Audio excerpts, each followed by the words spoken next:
E falando de financiamento habitacional, é muito importante analisar a tabela antes de fazer a aprovação desse financiamento. Isso porque hoje nós temos a tabela Price e a tabela SAC. Qual que é a diferença dessas duas tabelas? Quando a gente fala em tabela SAC, nós falamos que a parcela daquele cliente ela vai começar mais alta e ela vai diminuindo ao longo do financiamento. Enquanto na tabela Price, a prestação ela vai continuar linear quase que durante todo o financiamento. Isso impacta na aprovação do cliente. Geralmente, quando a gente pensa na tabela Price, nós pensamos numa aprovação no valor um pouco melhor.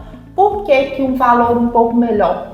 Porque o banco ele pode, com a parcela, comprometer até 30% da renda do cliente. Então, quando a gente pensa em 30% linear, a gente acaba conseguindo um valor melhor de financiamento.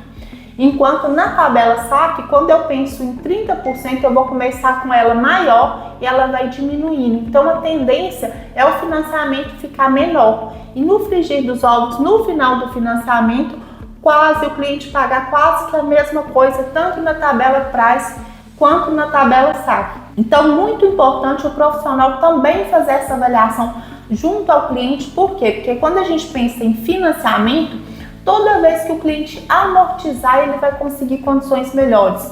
Então, às vezes, o cliente tem aí uma parcela de 1.200. Quando ele está pagando a parcela que está vencendo e a lá do final, a tendência é ele está pagando em torno de R$400. Então, eu sempre analiso com o cliente assim, qual que é a melhor parcela possível. Porque quanto mais ele conseguir amortizar naquela tabela, naquela parcela, em menos tempo ele vai pagar o financiamento e a possibilidade dele adquirir um novo imóvel e elevar o patrimônio dele acaba sendo maior.